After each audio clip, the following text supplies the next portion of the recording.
All right, welcome everybody. We're gonna give it about 30 seconds, let everybody file in, and then we're gonna get rolling. Maybe not quite 30 seconds, maybe 15.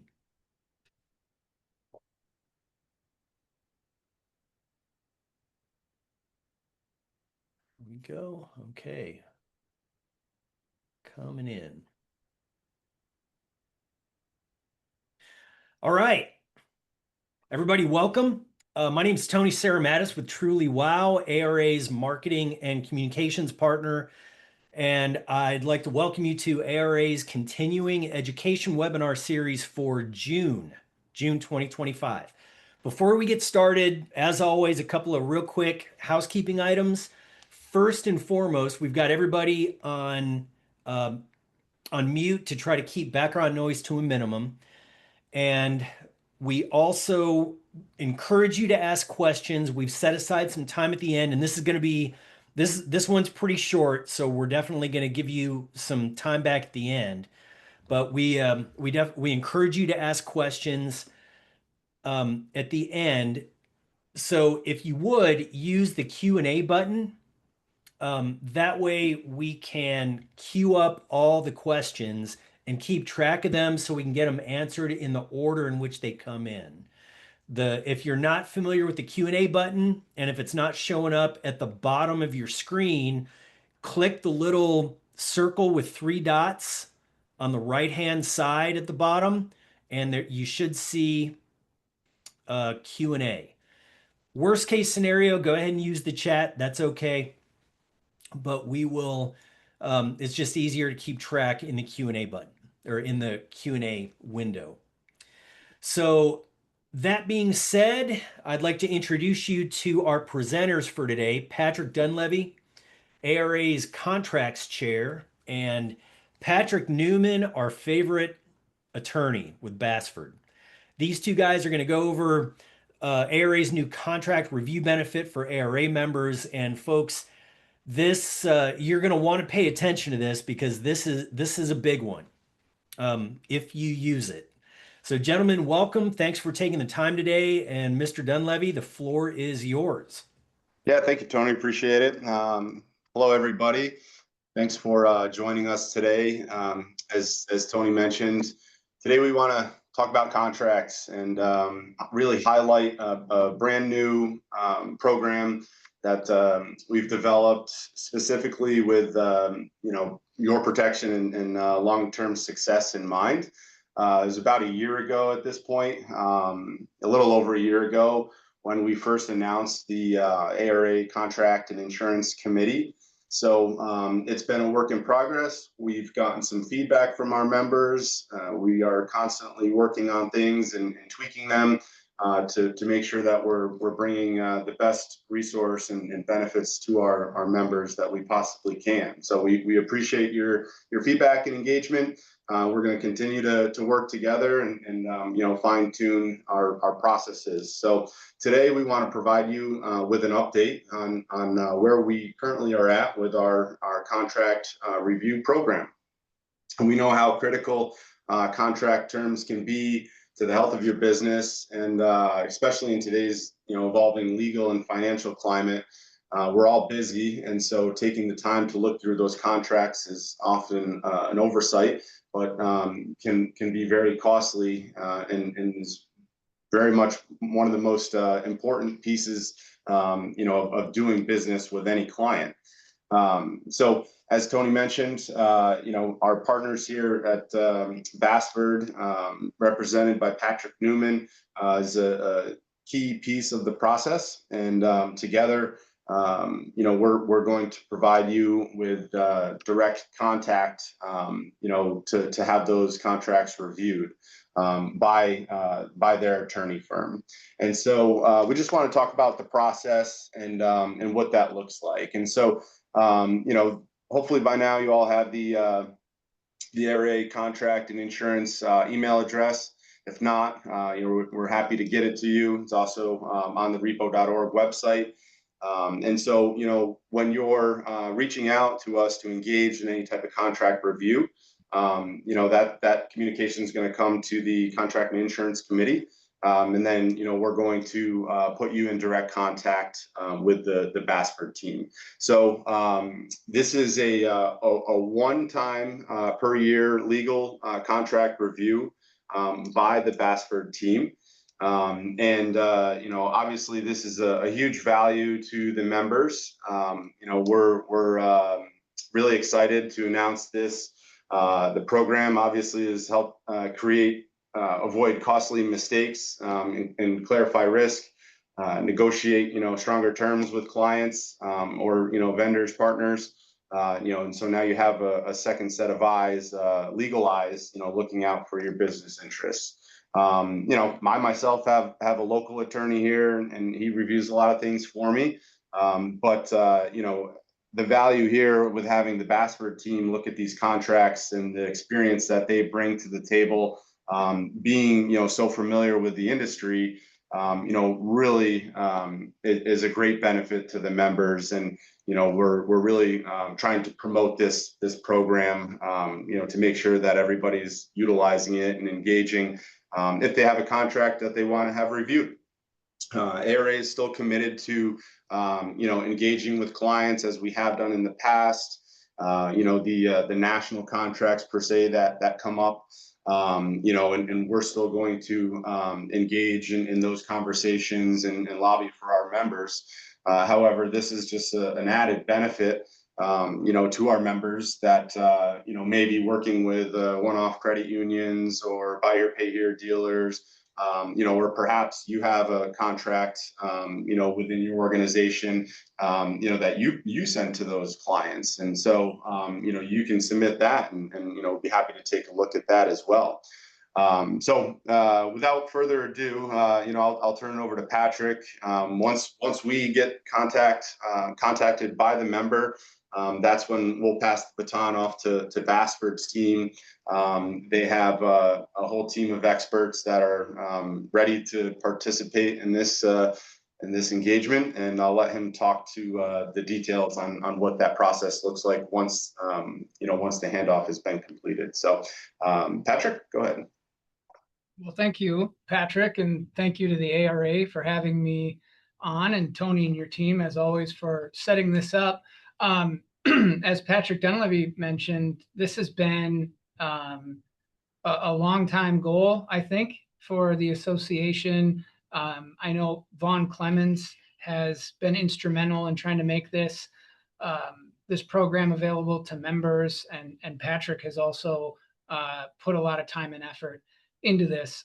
So you definitely have them to thank for looking out for you all in terms of leveraging this benefit. And I like it, and I'm excited about it. And here is just some nuts and bolts, as well as some things to keep in mind for how the program works. Like Patrick mentioned, there's a new email address that can be used. And I'm correct, Patrick, that's the contract review program address, right? So I'm going to just punch that right into the chat. So you have that. And so you've got your agreement that you want assessed. Do not send the agreement yet. What we want you to instead do is send your company's name, whatever you're registered as with ARA, any related companies you might have. I know some of you have different affiliates. Your contact information, who should Bassford be interacting with, the name of the contract party, so whomever you're going to be contracting with, we need to know their name, and then just a quick, a sentence or two just about what you have in mind to be reviewed. And so at this point, you're going to ARA, and it's going to be filtered over to Bassford. Okay, so you're asking ARA to reach out to us to see if we can handle the engagement. At that point, we link up with you at Bassford, just like any other client. Your company becomes a client of Bassford's, but here's an important caveat. ARA is paying for it.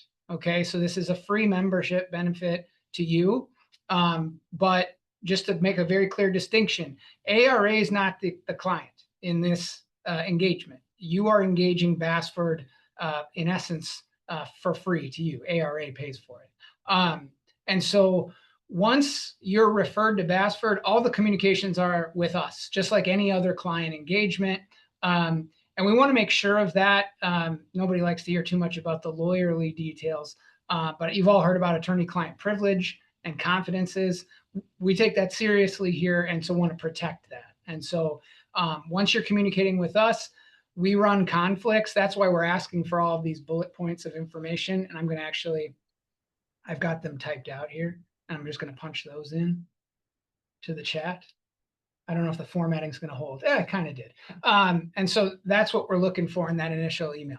From there, we will make sure that we're not conflicted out, meaning that we don't represent somebody with contrary interests. And so long as we can take it from a conflicts perspective, whether legal or business, and then so long as your review comes within the scope of the program.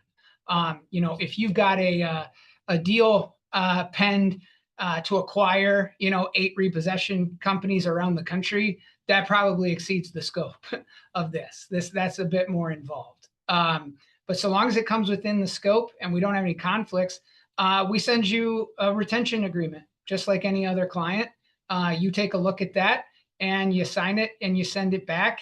And now you're a Bassford client. And we have a system for how we do our reviews. We're looking for certain things, and you'll get our written work product, a fancy legal way of saying our thoughts written down on the agreement, speaking to your specific concerns if you outlined any in that initial email.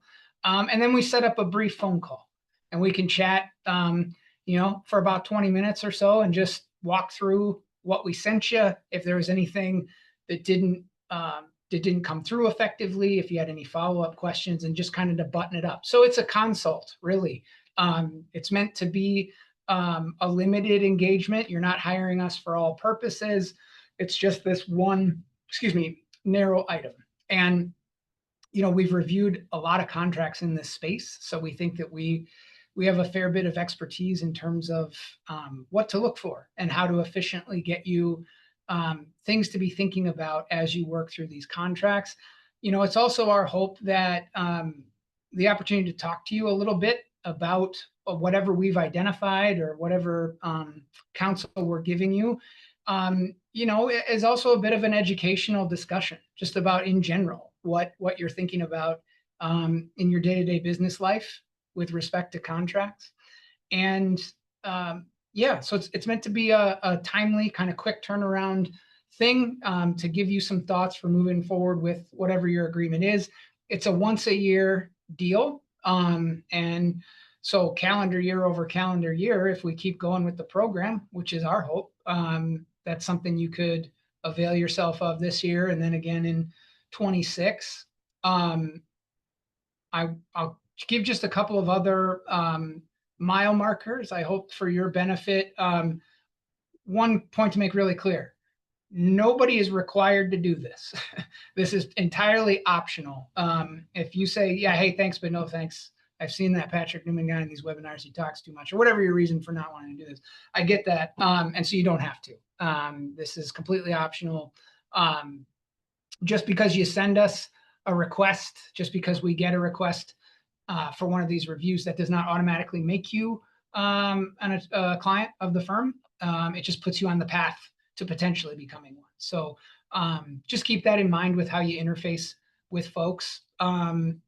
Like I said, it's up to the firm whether we're going to accept or deny a request for review. It's our hope that we're going to have a very high acceptance rate, but we just have to see. Again, you're the client, not ARA, and so we don't intend to give like substance back to ARA in terms of like how we advised anybody or anything like that. We may give analytical data to ARA, just like how many of these occurred in a calendar year or how much time it took us to do them, because they're the fee-paying client, so to speak. Again, they're not really the client, the fee-paying entity. So we may give them that kind of information, but again, nothing about the actual advice. And in a nutshell, that's sort of it. We really encourage you all to use the program. We're excited. We're ready for it.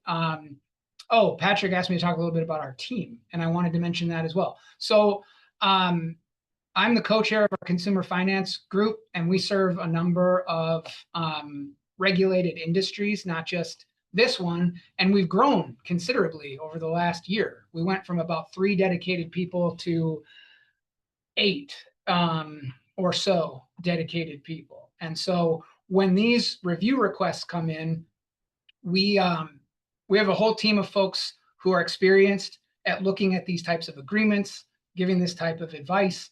So it's not just me. I've got a deep bench here, and I can't wait to sort of establish a rhythm of how we're doing these. I'm pretty excited about it, and I'm pretty excited to let the team shine. I'm pretty proud of who we've assembled here, and hoping it's going to be beneficial. Yeah, and I just want to add, I've interacted with multiple people on that team. They're all very knowledgeable and have great experience with what we do in our industry. And so, like I mentioned earlier, I have a local attorney. He's great. I use him as a resource.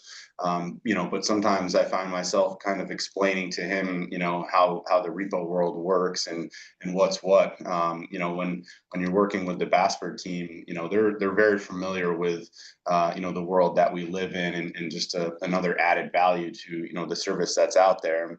And then you use this service one time, now you're a client for Bassford, and you can certainly reach out to them in the future for other services as well. I appreciate that. Yeah, I hope it's apparent by now, but we love working in this this industry. I've often told people, don't underestimate anybody in the repossession space. Some of the most sophisticated business owners that I have the opportunity to work with happen to be owners and leaders in this industry. So we love it, and we're excited about the opportunity to talk with more of you who we've just not had a chance to work with. So. Looks like we did have a question come in from Mike Poplinski. Thanks, Mike, for the note here to Patrick and his team. So can the ARA share your findings so your team doesn't end up reviewing the same contract multiple times? Yeah, and it's an interesting. So we, my thought on this, because I don't want to. We're trying to be efficient. But also by the same token, we are treating each of these as a new representation, a new engagement, separate from any work that we might have incidentally done with anybody on this call or some other ARA member. And so we want to make sure to tailor our advice to the client who is asking. And some of the efficiencies may very well end up being, yes, we've seen ABC contract several times. Here's what we can tell you about it. And certainly that will equip us to be, like I say, just quicker with the advice and pretty pinpointed with the things that we think stand out. But it's also going to depend on the questions that individual client may have. And I think Vaughn might have asked a similar question in the Q&A. He did. Okay.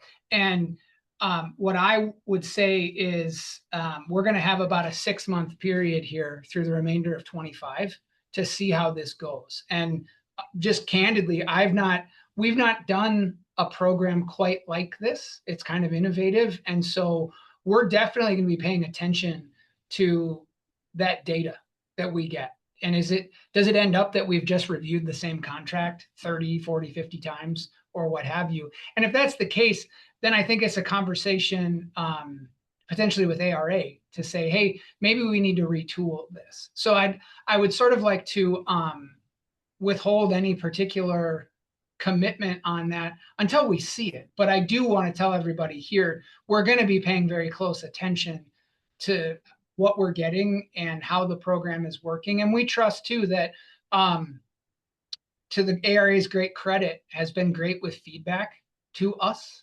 about what's working and what is not, so we can do our job better. And we hope that everybody who might end up working with us through this program will do the same thing, because that's why we exist. I mean, it's not, I don't know about you, I don't go and talk to lawyers for fun, and I am a lawyer. So I'm hopeful that this is something that you actually find beneficial.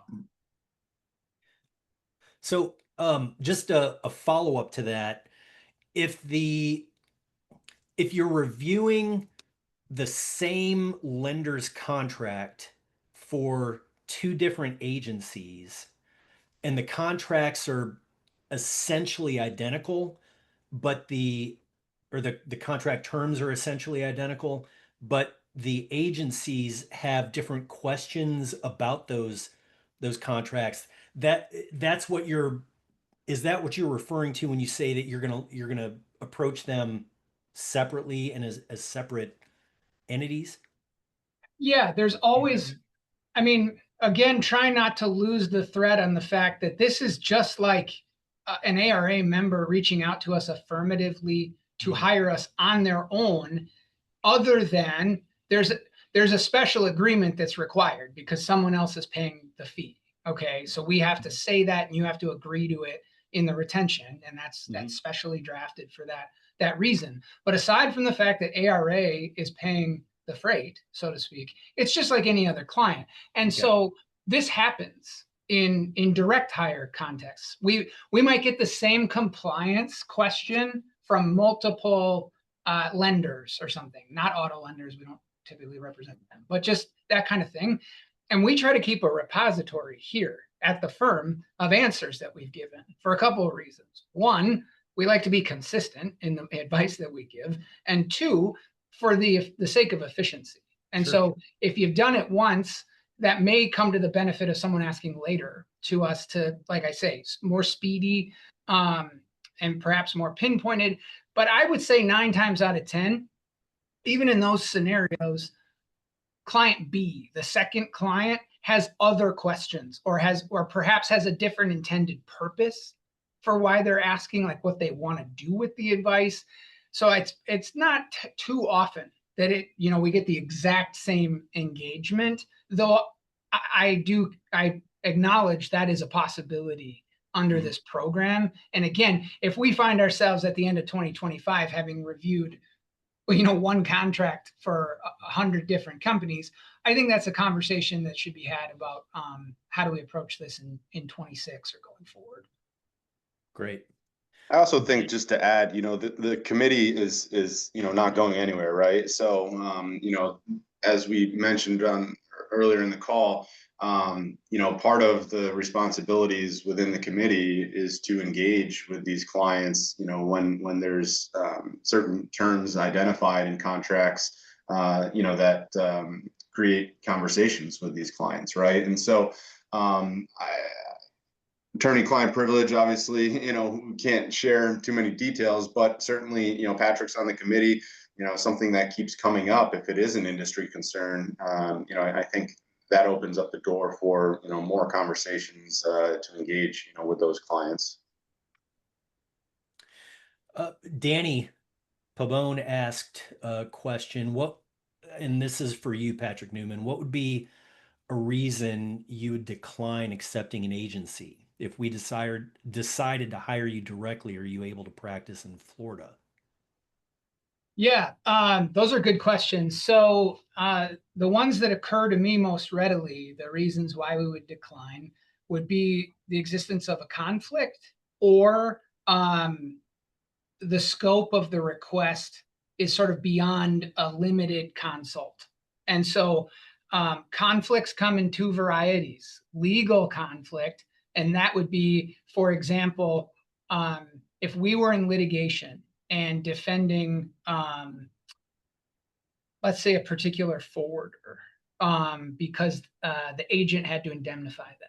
Okay, and so they use our firm to defend everybody. Well, that forwarder is a client now.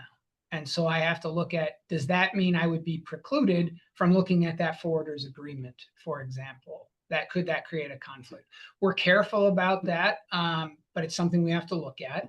A business conflict is the ethics rules wouldn't preclude us from taking on the representation, but there's some other reason at the firm from who we're trying to have be our clientele, or some broader strategic thing that would stop us from doing that. This doesn't apply, but just to give you an idea, I defend a fair number of lawyers who get sued for malpractice. So we do not take legal malpractice cases from plaintiffs. In other words, we don't go around suing lawyers for malpractice. That's what we consider a business conflict. That's not a good analogy because it doesn't really apply here, but that's the type of thing I'm talking about.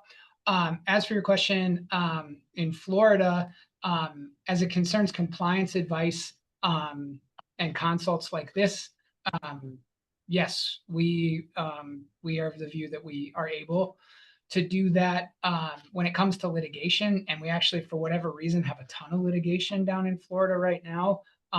We're able to handle those assignments by use of local counsel who is licensed there. If you can believe it, I actually have one of my lawyers right now, you picked a good state, who's volunteered to take the bar exam down there because that's the only way you can get admitted there, no matter how long you've been practicing. And we also are in talks with a lateral lawyer to join our firm who splits time between here and Florida, so may have boots on the ground. Cross your fingers in the not so distant future. But generally speaking, we are a national practice and are able to we do this work nationally. All right, Emily has a good question, somewhat related to what you just talked about. But do you anticipate any issues with conflicts / representation where indemnification and defense is warranted in a lawsuit and the firm is carrier counsel, but has also engaged with agent and or company for contract review in the past? Concern of not being able to get singular counsel, ideal for all parties in a wrongful lawsuit. Right. That is, I think Emily cut right to it. I think that's the most likely scenario that we have to be cognizant of, and that I watch like a hawk when we're running our conflict checks. And that's why I ask if any of you on this call have been harassed by me about conflicts. That's why. And yeah, there's no question that concern exists. I think in a lot of instances, having a single law firm represent all defendants to a wrongful repossession file works and can make sense. I don't know that you would, and all of this requires a one-on-one analysis, so I can't really tell you if it applies in a vacuum. It doesn't. It's not a cookie cutter type thing. So whether it would or wouldn't preclude representation in a particular instance, I can't say, but you've touched on my primary concern with this and something we'll be watching very closely. And I have ideas about how it might be addressed. But rest assured, I don't fire any of this off the cuff.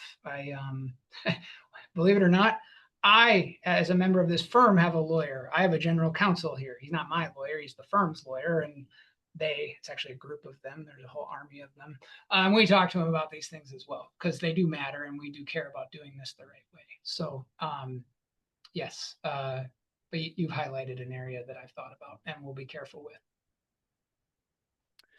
All right. Doesn't look like we had any other questions come in. So last call for questions. Last call. All right. Well, Patrick, thank you for doing this. Really appreciate it. It's great information, and we would encourage everybody on the call to take advantage of this benefit. This is a big deal. Before we sign off, a quick reminder that we will not be having a webinar in July or August. We will be back at it in September. And lastly, if you haven't registered for the 2025 ARA convention, make sure you do. Make sure you go to repo.org/ARA convention. repo.org/ARA convention to register for that. Okay. Well, gentlemen, thanks again. And yeah, everybody, we will see you back at it in September. Thanks, everybody. Thanks, guys. Thank you.